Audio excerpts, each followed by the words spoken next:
አሰላሙ አለይኩም ወራህመቱላሂ ወበረካቱ። ውድና የተከበራችሁ ኩንፈየኩን ዩቲዩብ ተከታታዮች ውድ ሀገሬ ልጆች እንዴት ናችሁ? ደህና ናችሁ? እኔ በጣም ደህና ነኝ አልሐምዱሊላህ። እንደምታዩት እንግዲህ እዚህ ጋር በምስሉ ላይ የምታዩት በሳዑዲ አረቢያ ኢጃዛ ቤት ተከራይታ እየማገጠች ፖሊሶች ደርሰውባታል ማለት ነው። ውድ ሀገሬ ልጆች እስቲ ኢንሻአላህ ቪዲዮውን አብራችሁ ተከታተሉ ማለት ነው። እንግዲህ እቺ ባለየ ሴትን አሰዳቢ አንዳንድ ሴቶች አሉ። በቃ ላላማ ያሉት ሴቶች ላይ በጣም ነው የሚያስጠሉት፣ በጣም ያናድዳሉ። እንግዲህ እቺ ምስሉ ላይ የምትመለከቷት በሳዑዲ ፖሊስ እጅ ተይዛለች። ይሄ የሚያዘት በምክንያት ነው።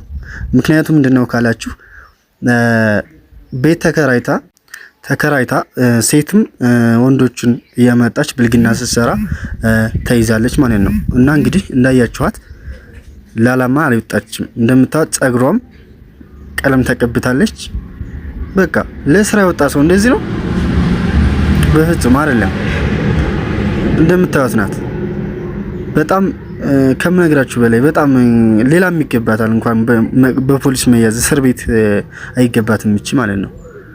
እና አብዛኛውን ኢትዮጵያውያን ለማሰደብ አሉ አንዳንዶች በጣም አላማ ቢሶች ማለት ነው።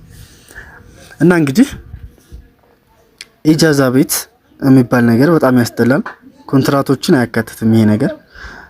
ሌሎቻችሁም አላችሁ እንደዚህ ጠለም ሆናችሁ የምትሰሩ ማለት ነው። እና ይሄን ነገር ወላሂ በጣም ያስጠላል፣ በጣም ነው የሚያናድደው። ግን ቢሆንም አንዳንድ መልካም ሴቶች አላችሁ ማለት ነው። ሁላችሁም ይሄን ነገር አያካትትም። አውቃችሁ ተረዱን፣ ስሙኝ ማለት ነው። እና በጣም ነው የምታናድደው። በጣም ሌላም ይገባታል በኔ በኩል ማለት ነው።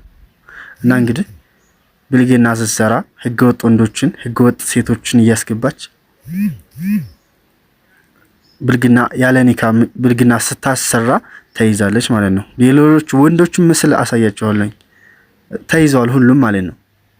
እና ይቺ በዋነኝነት የተያዘችው ይቺ ሴቷ ናት ማለት ነው። በጣም ነው የሚያናድደው፣ በጣም ታሳፍራለች። ለስራ ተወጥቶ ይሄን ማድረግ ምን ይባላል? እንኳን ታያሽ። ምክንያቱም እዚህኛ ሀገር ለምደሻል፣ እዛም የሰው ሀገር ልታቆሽሺ ነው ሐሳብሽ። እኔ በህገ ወጥ እኮ አሁን እየሄዱ በሽታ አለ። ይሄንን HIV ኤድስ እኮ አሁን እየተስፋፋ ነው በየትም ሀገር ማለት ነው። ፊት ላይ በምርመራ ነበር የሚኬደው ምናምን። አሁን ግን ምንም አይነት ምርመራ የለም። በተለይ ዱባዮች ይሄን በሽታውን ተጠንቀቁ፣ እኔ ልንገራችሁ። ምክንያቱም ለ5 ደቂቃ ስሜት ብላችሁ ይሄን ነገር ራሳችሁን ጠብቁ። ምክንያቱም በህገ ወጥ ነው እየገቡ ያሉት።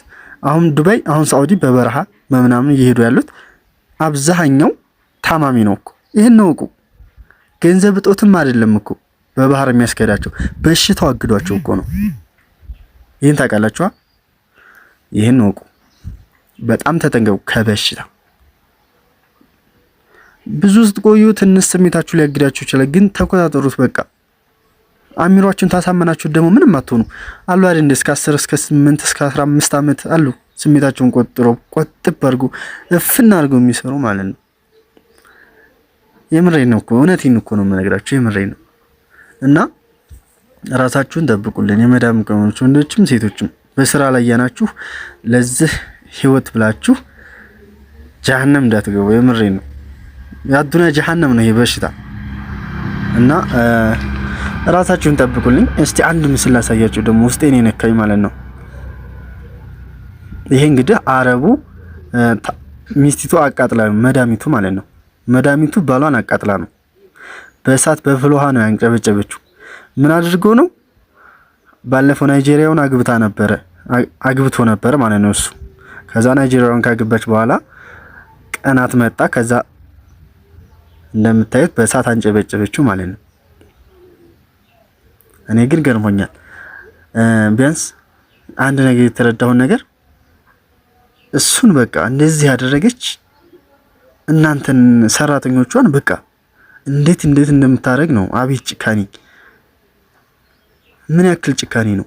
በባሏ ላይ እንደዚህ የፈረደች በእናንተ ላይ ምን ያክል ግፍ ያደረሰች ከሆነ ያደረሱ እንደሆነ በጣም ተረድቻለሁ ላይ በዚህ ቪዲዮ በዚህ ምስል ማለት ነው። እና ብቻ ሁላችሁም አላህ ይጠብቃችሁ። የምሬ ነው። በአላህም ላይ ተጠንቀቁ። እና አላህ አለ ብላችሁም ራሳችሁን ከመጠበቅ ወደ ኋላ እንዳትሉ። ምክንያቱም እነዚህ ከኋላ በጣም ተናዳጆች ናቸው። ልጆቻቸውን እያስደበደቡ ነው። ሰሞኑን አይታችኋል። እና ራሳችሁን ጠብቁ። እንዲህ የሚያግሏችሁ ከሆነ በስድብ እንደዚህ የሚሳደቡ የሚጨቃጨቋችሁ፣ የሚመቷችሁ ሲፈልጉ በቃ በጣም ስራ የሚያበዙባችሁ ከሆነ በቃ ካንስሌሽን ትጠይቃላችሁ። ካንስሌሽን በየትኛውም አጋጣሚ ስራ በዝቶብኛል ብላችሁ አሞኛልም ብላችሁ ካንስሌሽን መጠየቅ መብታችሁ ነው። ይሄን ነገር ወቁ። እና አብዛኛችሁም እየጠየቃችሁን ስለሆነ ካንስሌሽን መጠየቅ እንችላለን ነው እያላችሁ ስለሆነ በየትኛውም አጋጣሚ ለምን 10 ቀን አትሆንም እዛ ቤት መጠየቅ ትችላለች። ካንስሌሽን ጠይቀሽ ወደዚህ ወደ ሀገርሽ የሚመጭበት ወይ ስራ የምቀይርበትን ነገር አመቻች። እኔ ለገንዘብ ብዬ ወጥቼ አላማዬን ሳላሳካ የፈለገችውን ታምጣ ብላችሁም ራሳችሁን አትጣሉ። አብዛኛዎቹ ሴቶች እኔ ወደ ሀገሬ መሳፈር አልፈልግም፣ ስራ በዝቶብኛል፣ ልገለኝ ነው ምናምን ብላችሁ አማራጭ የለኝም ምናምን ብላችሁ እንትና አትበሉ። ምክንያቱም ህግ ባለበት ሀገር ነው ያላችሁት፣ ሰው ናችሁ እና እንደዛ ነው። አሁን እቺ እንደዚህ ባሏ ላይ እየደፋች እናንተ ላይ ምን ያግዳታል? ባሏ የኒካ ባሏን የልጆቹ አባቷን የልጆች አባቷቸው በቃ እንደዚህ ታደረገች ማለት እናንተ ላይ ምንም በቃ በተለይ ለሀገር ዜጋ ሆናችሁ የነሱ ሀገር ዜጋ ሳትሆኑ እንደዚህ ለሀገር ዜጋ ሆናችሁ ነው እንዴ አዘኔታ የሚኖራቸው? ብቻ ወላሂ አላህ ይጠብቃችሁ። እንግዲህ የያዛችሁትም አላህ ያበርክትላችሁ። የምሬ ነው። እኔ ሳልመርቅ የእናንተን ልፋት ስለማቅ ማለት ነው ሳልመርቅ ወደ ኋላ ብዬ አላቅም። ሳሰማችሁ ቪዲዮዬን ማለት ነው ወላሂ ምርቃኔን ጣል አድርጌ ነው የማልፈው ማለት ነው። እና ብቻ ሁላችሁም አላህ በያላችሁበት አላህ ይጠብቃችሁ፣ አላህ ያግዛችሁ ስራችሁንም። በቃ ቀለሊት ቁማችሁ ነው ወላሂ ያያያችሁ ነው። በጣም ሶሻል ሚዲያ ላይ በጣም ያለሁኝ በካሜራ ማለት ነው። እና ቀለሊት ቁማችሁ ነው የምትሰሩት። አላህ ይጠብቃችሁ።